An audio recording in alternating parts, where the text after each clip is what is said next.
Kisah Raja Nebukadnezar kedua, penguasa besar Babilonia, dan pembangun Taman Gantung.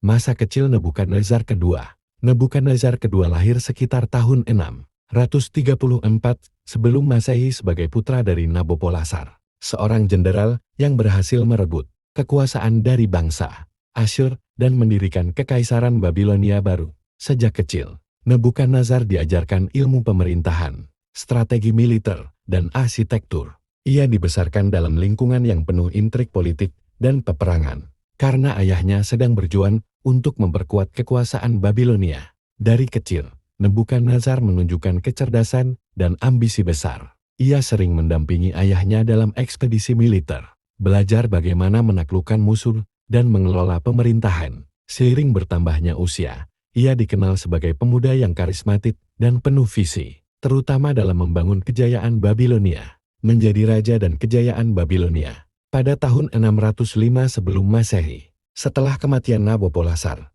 Nebukadnezar naik tahta dan segera menunjukkan bakatnya sebagai pemimpin. Ia melanjutkan perang ayahnya melawan Mesir dan menaklukkan wilayah-wilayah penting, termasuk Yerusalem pada tahun 597 sebelum Masehi. Ia juga dikenal sebagai raja yang membawa Babilonia mencapai puncak kejayaannya, baik dalam bidang militer maupun arsitektur. Selama masa pemerintahannya, Nebukadnezar menaklukkan banyak negeri dan membangun berbagai proyek besar, menjadikan Babilonia sebagai pusat dunia saat itu. Ia memperluas kekaisarannya hingga mencakup sebagian besar Timur Tengah, membangun Taman Gantung Babilonia. Salah satu kisah paling terkenal tentang Nebukadnezar kedua adalah pembangunan Taman Gantung Babilonia, yang dikatakan sebagai salah satu dari 7 keajaiban dunia kuno.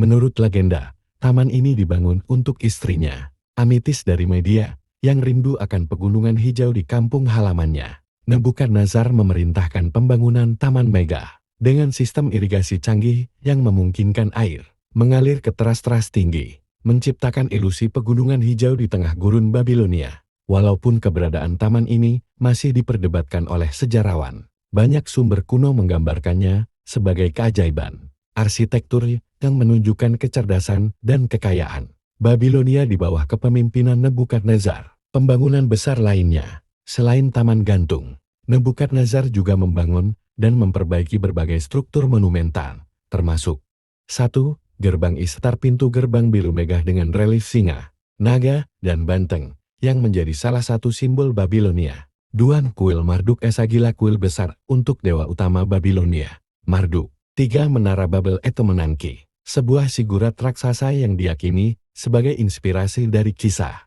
Menara Babel dalam kitab suci. 4. Benteng dan tembok kota Babilonia. Ia memperkuat kota dengan tembok besar yang membuat Babilonia hampir tak tertembus oleh musuh. Akhir hidup dan kegilaan Nebukadnezar. Meskipun berhasil membawa Babilonia ke puncak kejayaan, Nebukadnezar mengalami masa-masa sulit di akhir hidupnya. Menurut Alkitab dalam kitab Daniel, ia mengalami gangguan mental selama 7 tahun sebagai hukuman dari Tuhan karena kesombongannya. Ia dikatakan hidup seperti binatang, makan rumput, dan kehilangan kewarasan sebelum akhirnya sadar kembali dan memulihkan tahtanya. Nebukadnezar wafat sekitar tahun 562 sebelum Masehi setelah memerintah selama 43 tahun.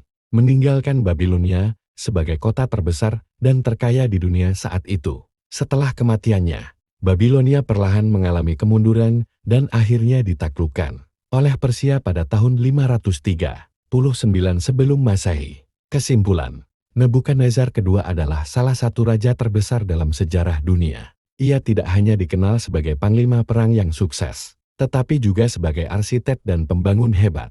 Kejayaannya tetap dikenang dalam legenda, terutama melalui kisah Taman Gantung Babilonia, Gerbang Ishtar, dan kemegahan kota Babilonia. Meskipun akhir hidupnya penuh cobaan, warisan yang ia tinggalkan tetap menjadi bukti kejayaan Babilonia di zamannya.